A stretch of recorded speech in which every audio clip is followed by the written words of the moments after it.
Hello everyone and welcome back to my video. In today's video we're going to be talking about the most important tournament in the first half of the year for Smash Ultimate, and that is going to be Battle of BC. And this tournament is important for a couple reasons. Even though it is not ranked the biggest tournament of the year, you still have Genesis and Kagaribi being worth more points. The fact that it's last is going to mean that it's going to be determining a lot of things, specifically for what we care about in this video, who the #1 player in the world is, because we have 4 candidates for that. You have Acola, Spargo, MKLeo, and Tweek. And in today's video, we're going to be talking about what Battle of BC means for these guys to grab that #1 title. So let's start it with the defending king of MKLeo with a 4th place at Let's Make Big Moves, a massive win at Genesis. This Genesis win is pretty much the only thing keeping him in contention for #1, winning one of the big 3 P-tier events of the season, so that's obviously a really big deal, only dropping a set to Mutes. We'll get back to Collision. He also has a 9th place at Summit, which isn't amazing, but his worst loss there is going to be to Apollo Kage, not the end of the world. You also have Spargo getting 13th at the event, but on the other hand, you have both Acola and Tweek being 1 and 2 at the event, so a little bit rough for Mexico there, but everywhere else, Summit was a great event. And then finally, you have Major Upset where he gets second, only losing to Spargo twice, but also getting a Spargo win. But actually, finally, let's talk about Collision, because Collision is his worst event. He has a 9th place there, losing to Riddles and Shining Mark. Now, we got to talk about that Shining Mark loss specifically, because the Riddles loss, it's not the end of the world, but the Shining Mark one could be the end of the world, because Shining Mark is going to Battle of BC, and if Shining Mark does not do good at Battle of BC, there's a very high chance that he won't be ranked super high, and that means that Leo is going to have an unranked loss potentially on his repertoire, and that's just not something you can afford. Now, there's a couple X factors to this. The first one being that Shining Mark is ridiculous, like a top 30, 20 player in the world. In my opinion, when he actually gets to play the game, we just don't really get to see him. So there's a very high chance that he will do well at Battle of BC, and then the Shining Mark loss won't be that big of a deal. But if he does underperform, that could hurt Leo's record seriously going into the season. And for Leo to be #1, he of course has to win Battle of BC. Most of these players to be #1 have to win Battle of BC, but he also has to have Shining Mark do pretty well. So there are some factors that are outside of Leo's control, which is never a good sign when you're aiming for #1.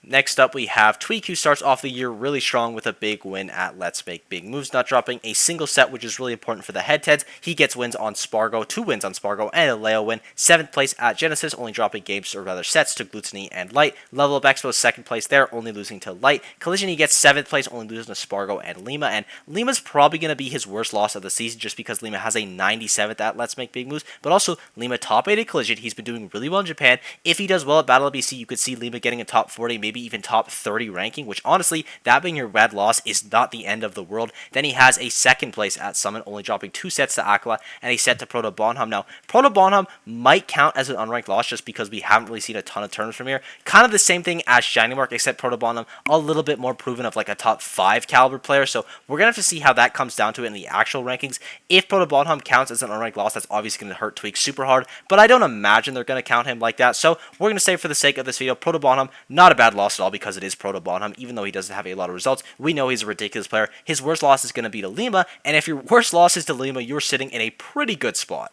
Next up, you have Spargo with a 2nd place at Let's Make Big Moves, only dropping sets to Tweek. Then he has a 5th place at Genesis, only dropping sets to Sonics and Light. 3rd place at Collision, only dropping sets to SkyJ. And towards the start of the year, if you told me you have 2 losses to SkyJ, I'd be like, that's a pretty big deal. You can't really afford to have those. But the way that SkyJ's been playing as of late, he'll probably end up being like a top 30, maybe 20 player in the world towards the end of the ranking season anyway. So SkyJ loss isn't too big of a deal.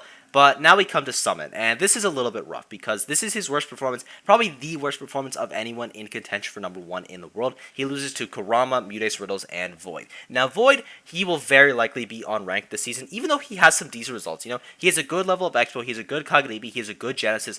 I don't think it's quite enough for him to be ranked. He also has a good Summit, that should go without saying, because, you know, he got a massive win on Spargo, but Void will probably not be ranked, which means that Spargo is going to have an unranked loss, and this one isn't even out of his control, because Void isn't going to Battle of BC unless he signs up like last second and does crazy well at the event. Spargo's probably going to have an unranked loss, which does hurt him a massive amount. Then he has a 1st place, though, at Major Upset to make back for it. We'll stop hating on Spargo now, because the other results after Summit are amazing. He only drops a set to Leo at Major Upset, wins the entire thing, and wins the most important event of the year at Kagaribi, only dropping a set to Yara, who's same thing as SkyJ, will probably be ranked somewhere in that 30 to 20 range. And then he gets a bunch of good wins along the way, as well as 2 wins on Acola. So Spargo, even though he has the worst result of Ultimate Summit 6 with an unranked loss, he also has the best result winning the biggest event of the year in Kagaribi 10. So if he wins Battle of BC, he could definitely still take that #1 spot.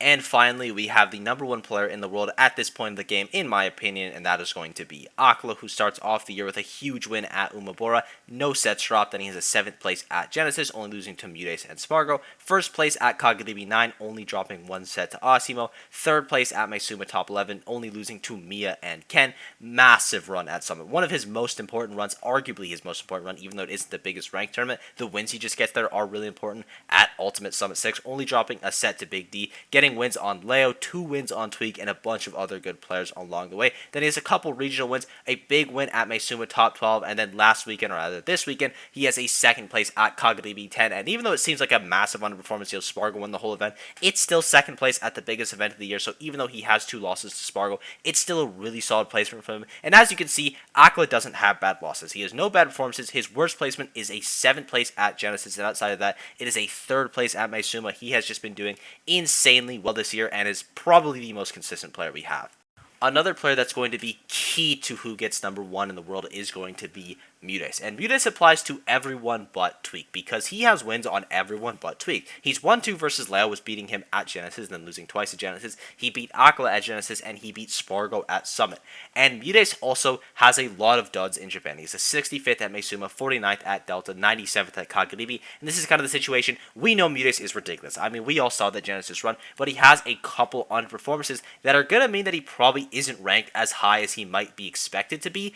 He needs to do well at Battle of BC in order for Acola, Spargo, and Leo to not have a quote-unquote bad loss under their belt. And it's crazy that Mutes is going to be considered a bad loss, but with his results in Japan, they are really holding him back. So if Mutes does not bounce back for that NA tournament, that's going to be hurting everyone significantly except Tweek, because it's going to be giving Acola his only bad loss, it's going to be giving Spargo another bad loss, and it's going to be giving Leo a potential another bad loss, and Tweek's record will stay squeaky clean. So depending on how well Mutes does at Battle of BC, it could be very important for 3 of the 4 players.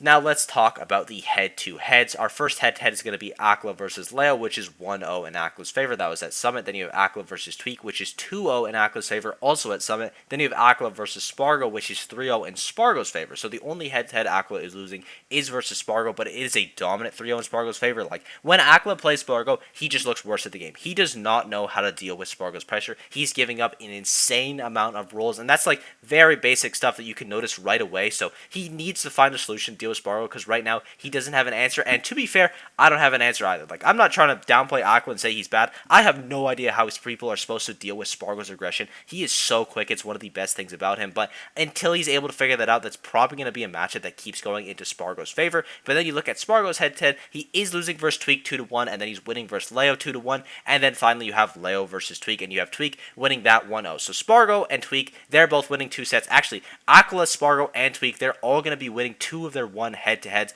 but Leo is going to be losing every single head-to-head, and obviously that is not a great sign for him. I also want to talk about some players that are in my mind out of the running for number 1, at least for the first half of 2023, but I think are going to be guarantees in the top 10, and those 4 players are Riddles, Light, Me, and Sonic. So there's a couple other players that I could see being top 10. I think Shuton has arguments for it, I think Gluto has arguments for it, but I can't really guarantee that they're going to be in there, so we're not going to worry about them. I think these 4 guys are all guaranteed, at least at some placement in the top 10, starting off with Riddles, who has a 2-0 record versus Leo, 1-0 record versus Tweek, 1-1 versus Spargo, and hasn't played Acola. Again, in the ranking season. Then we have Light, who is 0-2 versus Leo, 3-2 versus Tweek, 1-0 versus Spargo, and hasn't played Acola. You have Mia, who hasn't played Leo or Tweek, and he's 0-1 versus Spargo, 1-1 versus Acola. And finally, you have Sonic, who is 1-1 versus Leo, hasn't played Tweek, 1-2 versus Spargo, and hasn't played Acola. Now, what do players need in order to get that number 1 spot? And there are some other things to consider, like namely, there's going to be more majors outside of Battle BC. There's a couple more events happening, some of them bigger, some of them smaller, but there are still going to be things that affect the ranking. Now, the reason that we're going to be focusing on Battle BC, though, is because this event is the biggest one. All 4 players are going to be there. It's the final P-tier event, so this one matters the most, of course, but there are some other events where players could recover their season, even if they don't win Battle BC. If the other players like fall out super early at the other events and they win them, it's definitely definitely a possibility that that could turn around, but that's not likely to happen, and we're just going to focus on Battle BC because I think that's really where the decision is going to come down. And I think that Leo, Spargo, and Tweek, they all need to win this event because Spargo, while he has the highest high at winning Kagami, he also has the lowest low at Summit. Then you have Tweek, who has not the highest high. He probably has the lowest high out of anyone there, maybe a little bit higher than Acola, but Acola just has so many reps under his belt because both Spargo and Leo have P tier wins, and Tweek's highest is going to be the S plus tier at Let's Make Big Moves, which is obviously massive. But Tweek also doesn't have any bad losses. There's no chance of him having a bad loss unless he gets one at Battle of BC, and he's also just been doing amazing at all of his events. And then you have Leo with some bad losses, some underperformances, but he has a big win at Genesis. So I think all three of these guys, they're going to need to win Battle of BC in order to be ranked number 1. And I think Acola just needs to do well. He needs to either get a win on Tweek or Leo. Most importantly, though, it's going to be his head-to-head versus Spargo. If Acola beats Spargo at Battle of BC, even if he loses the run back, I think he's going to be ranked the number 1 player in the world. That's just my opinion of it. I think Acola has a lot of very strong performances under his belt. It's his record versus Spargo being the only thing that's really holding him back because he's winning record versus Tweek, winning record versus Leo. He's been doing well against basically everyone else he's playing, so he just needs to get a win on Spargo or overperform Spargo at Battle of BC, and in my opinion, that'll get him that gain of number 1 player in the world. But I thank you guys for watching. I hope you enjoyed. I'm curious what you think. Again, there's a lot of speculatory stuff going down this video because we don't really know how Battle of BC is going to go. Maybe none of these guys win the event. Any of the 4 players that I mentioned, Riddles, Light, Mia, Sonics, they could win. It could be someone else. Mudes could come back absolutely huge, win the entire event. Like, there's so many X factors that could happen here. It's a little bit early, but this season has been so hot as of late. The number 1 spot has never been more up in the air. And again, I thank you guys for watching. Hope you enjoyed. I'm curious what you think. Sport's been absolutely unreal, and I will see you all in the next video. Bye-bye.